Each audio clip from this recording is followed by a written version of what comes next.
So if you thought that Trump was just king of Art of the Deal, then no, you would be mistaken, because he and his admin are now teaching us the art of rage bait, and it is pretty damn spectacular.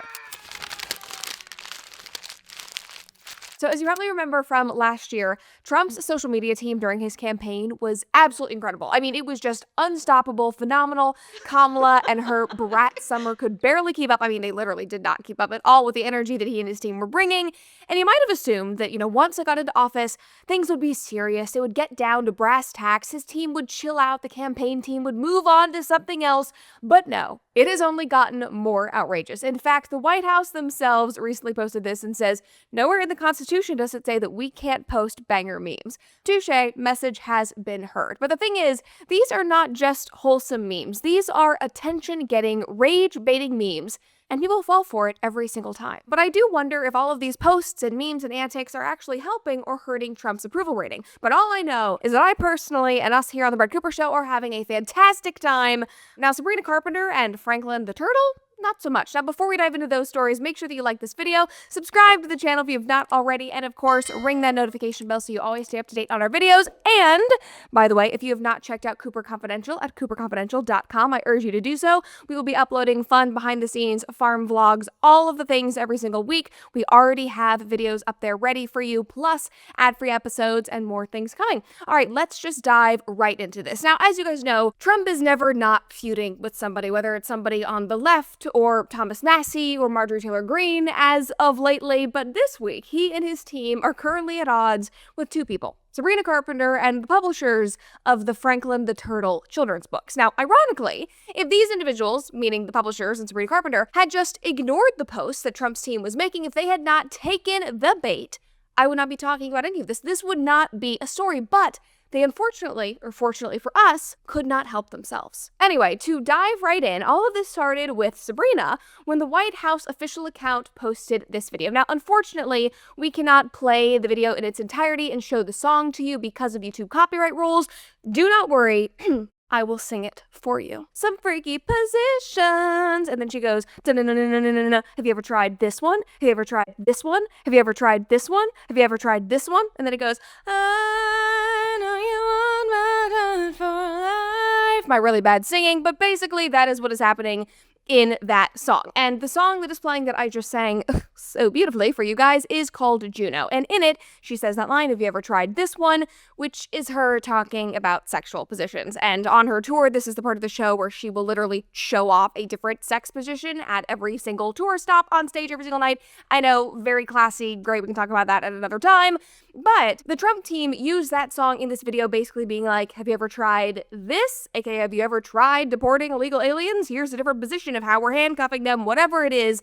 That was the meme. That was what they were communicating in that song. I always think it's so cringe and embarrassing when you're explaining a meme, but unfortunately, because I had to sing this, I feel like I had to explain. Anyway, moving on, let's just say that Sabrina Carpenter did not like that. She responded on X in a comment and said, "This video is evil and disgusting. Do not ever involve me or my music to benefit your inhumane agenda." And that was posted on December 2nd, so last night, and it now has 90 million impressions. Now, here's the thing. A lot of people are upset with Sabrina Carpenter, like, Sabrina, you need to understand what Trump's doing. I really don't care. Like, again, I am never expecting any celebrity or pop star to agree with my opinions because I live in the real world and I understand that the majority of them are raging leftists. Like, if you do not like Trump, I get it. Obviously, you are going to be upset about he and his team using your work, using your art, especially when they are making light and fun of deportations, which Democrats are losing their minds about every single day. Like, I understand that that would be upsetting for somebody like Sabrina Carpenter. But here's the thing. This is the funny part. You kind of don't have a say. Like, there's kind of not a lot you can do about it, and now, by responding with this viral comment, you have only brought more attention to their video and to this issue. And that, of course, did not deter the White House in the slightest. They do not care if Sabrina Carpenter is upset, and they quickly clapped back with a mic drop response. Daily Caller posted this, and they said that somebody in the admin didn't mince words in a statement issued to TMZ. She said, "Here's a short and sweet message for Sabrina Carpenter. We won't apologize for deporting dangerous, criminal, illegal murderers, rapists, and pedophiles from our country. Anyone who would defend these sick monsters must be stupid, or is it slow?" And that is just full of callbacks to Sabrina Carpenter's music. Like, Short and Sweet was the name of her most recent tour. Stupid or slow is a line line from one of her songs. Like, guys, by responding, you are just handing the Trump team, again, who we know are now meme lords, you are handing them content on a gold-plated Trump-style platter. Now, I do want to be on record and say that unfortunately, I think it is a tad bit concerning that this administration is better at quickly responding to angry celebrities with quippy responses than they are at handling big PR issues like Kash Patel and the Epstein files and Pam Bondi and the economy, etc., all of the things that are going on right now. Maybe put some of that energy to those issues. Just saying. Anyway, moving on. The point is, this entire thing backfired. Like somebody commented and said, thanks to the White House, I finally heard your music. Others were happy to point out what the DHS and ICE is actually accomplishing, like deporting predators. One person said they arrested 7 child sexual predators last week alone. Yeah, is that humane, Sabrina? Is that what you are so upset about? The people would like to know. Now, obviously, those types of comments were mixed in with a lot of people sharing sentiments like this one. This girl said, hit them with that copyright strike, queen. Snaps, all that kind of thing. But here's the thing. Sabrina can't really do that because the irony of this is that people use Sabrina Carpenter's music all the time on social media. They have trends, they have dances associated with them. People are making funny edits with her songs, and it's all because she and her team have intentionally uploaded them onto social media. They are quote unquote sound on TikTok, on Instagram, that everyone is allowed and encouraged to use. Like in 2025, that is how you market music. You put it on social media and you hope that people make trends and songs out of it and that it goes mega viral. So honestly, Trump's just kind of helping Sabrina out. Like, you can't really just cherry pick and copyright somebody that you don't like for using one of your songs when you've put it on social media for everybody to be able to use. But I do think that the bigger point of hypocrisy here is that Sabrina herself has also been known to disrespect things that other people deem sacred in the past, most notably when she used a Catholic church to film one of her music videos and completely desecrated the altar. Now, that music video sparked major outrage on social media, and Sabrina's response was that she said, hey, Jesus was the carpenter too. That is literally the line that she responded with. She was saying, kick rocks, I don't care. I'm going to film my music video where I want to film my music video. I'm not going to talk about it anymore.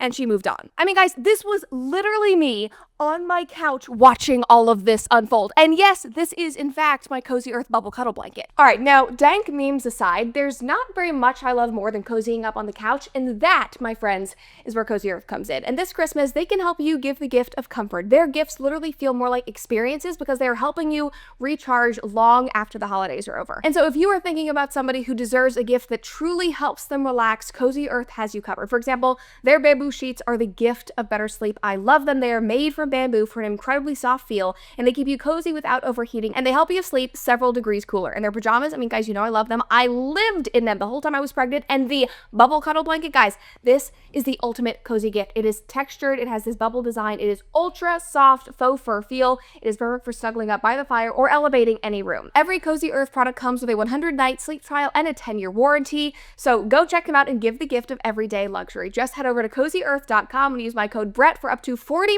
off. Just order by December 12th for a Christmas delivery. And then after the 12th, my code Brett still works year-round for 20% off. And if you get a post-purchase survey, mention that you heard about Cozy Earth here from me and my delightful bubble cuddle blanket. Now, back to the story, pulling off my blanket here. The point is that Sabrina Carpenter really didn't seem to care at all about that controversy. She was like, I don't care, I'm gonna do whatever I want. And the thing is, I don't think anybody should have expected her to. Like, again, I don't think that Sabrina Carpenter is sitting around being like, how am I going to respect Republicans? How am I going to respect Catholics? Like, that's not her MO. And the White House isn't going to care either. Like, sorry, not sorry. They don't care if Sabrina Carpenter is upset about the song that they use in one of their DHS ICE hype reels. Now, these kinds of virtue signaling responses are nothing new for the rage-baiting Trump team. In fact, the Sabrina Carpenter controversy right now, honestly, in my opinion, is small compared to the other scandal that is currently going viral on X, and that would be the fight for Franklin the Turtle's morality. And yes, you heard that correctly. All right, so how this all started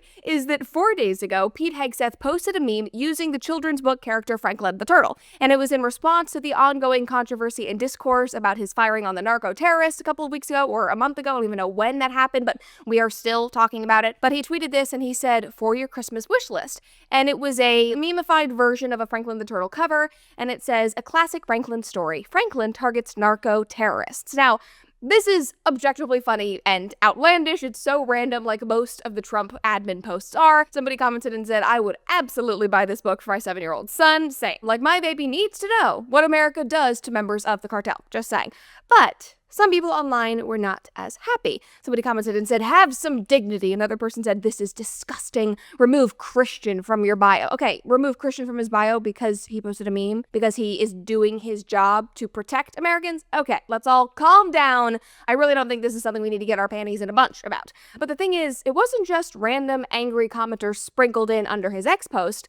The publisher of Franklin the Turtle felt the need to disavow and condemn Pete Hegseth. They posted this on X. This is from the Kids Kid Press. Franklin the Turtle is a beloved Canadian icon who has inspired generations of children and stands for kindness, empathy, and inclusivity. We strongly condemn any denigrating, violent, or unauthorized use of Franklin's name or image which directly contradicts these values. And guys, I mean, you could not write this better, but after this, the meme just exploded more. Americans across X were like, ha ha ha, Franklin's ours now, not Canadian. We're gonna claim him, and it all just blew up from there. I mean, if there has ever been a lesson on the Streisand effect, how if you direct attention to something, saying, no, don't look at that, people are obviously going to look at that, and it's going to get even more huge and consequential, it would be this. This should be in the textbook definition for the Streisand effect, because suddenly, everyone and their mother was posting Franklin the Turtle memes. Logan Hall, for instance, responded with that condemning post and said, sorry, but Franklin belongs to us now. And it reads,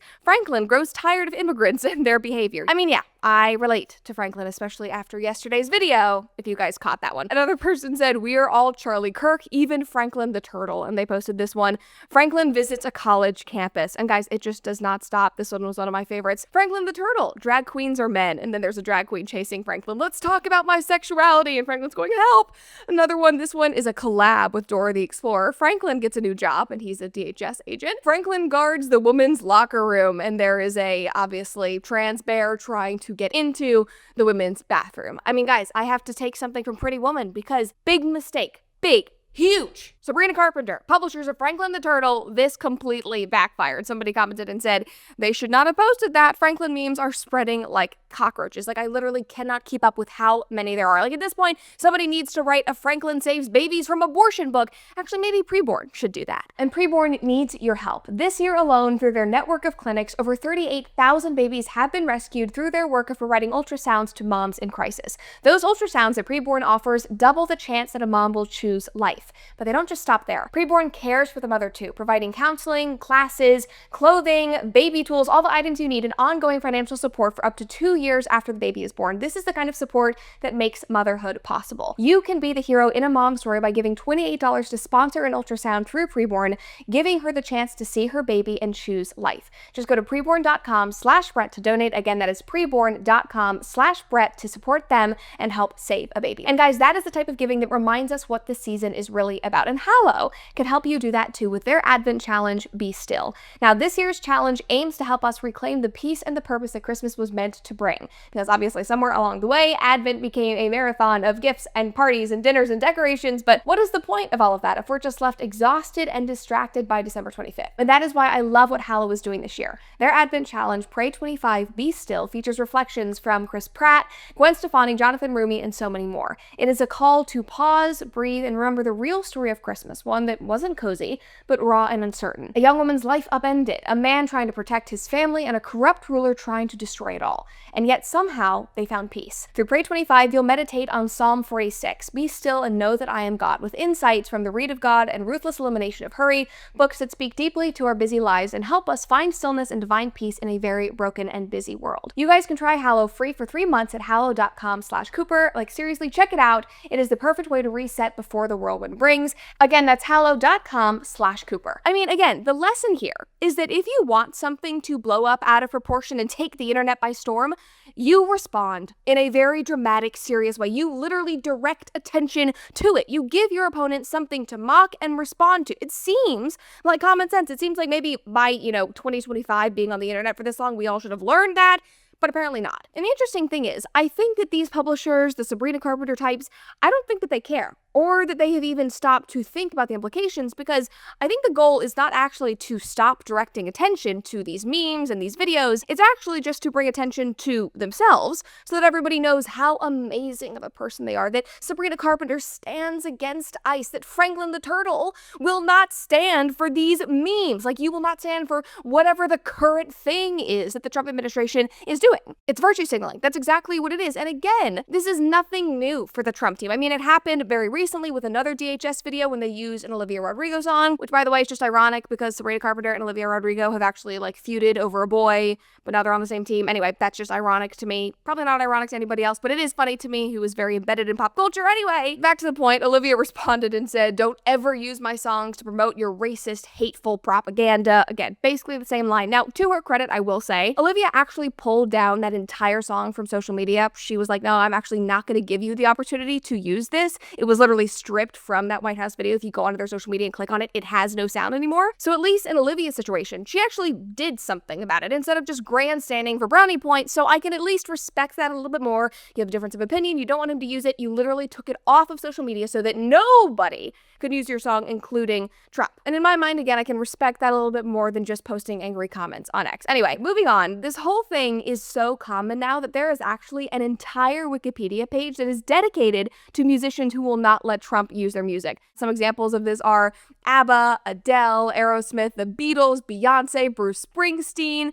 And a lot of these people had issues with Trump using their music at political rallies. And I get it. Using songs at political rallies, putting songs in advertisements, that feels like a whole different ballgame. There probably are more laws and rules around that. I'm guessing that the musicians and their teams have a little bit more sway there, but in TikToks? Come on, it is fair game. I mean, actually, I think it is literally called fair use. If you upload any sound or music to social media, sorry, but the consequences are the White House team is allowed to use it and be as wild as they want to be. And the thing is, people do like it. These comments are from a parody video that somebody did about, the White House social media team. And somebody said, "Listen, say what you want, but the official White House account is top tier rage bait." Another person said, "I mean, I am here for the White House account. It cracks me up." Another person said, "The White House social manager needs a raise." And I completely agree. I mean, I don't know what Gen Z intern on Capitol Hill is making those videos, but obviously they are doing a great job. Now, I will say, even though this does create fantastic content for me, and I love watching these videos and commenting on them and reading everybody else's comments, I do wonder if this whole strategy, if the memes, if the videos are actually productive in the long run. Because yes, it gets people talking and literally making an entire episode about it. You have Sabrina Carpenter responding to the videos.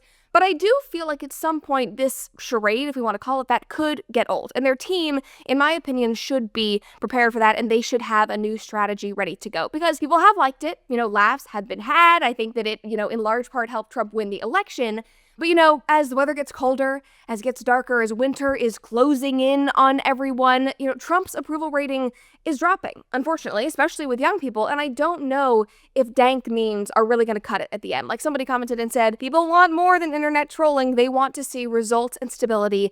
And we certainly don't have that. And that's just somebody's perspective. And for a lot of people, even though they literally voted for deportations and they know that it needs to happen to save our country, they might not want to see a hype video of people getting pulled out of their homes and handcuffed in the middle of the streets to a sexy Sabrina Carpenter song. That just might not be the way to convince them that everything is going well. Now might not be the time for that. I need a little less Kristi Noem and Kash Patel doing glamour shoots in their ICE and FBI jackets. I want more videos showing us exactly what Trump is working on. I want to know how he is making our economy better. I know that he's chipping away at it. That's what you guys are saying, so I want to see. I want to see the day in the lives. I want to see how hard he works, how he literally barely sleeps because he's trying to make this country better. I want you guys to dispel rumors and show young people how these larger policies that he's working on will have an impact on their daily lives and possibly, most importantly, on their grocery bills. Obviously, those videos don't have to be serious. You can have fun with it, but I'm just assuming that possibly in the near future, based on how things are going,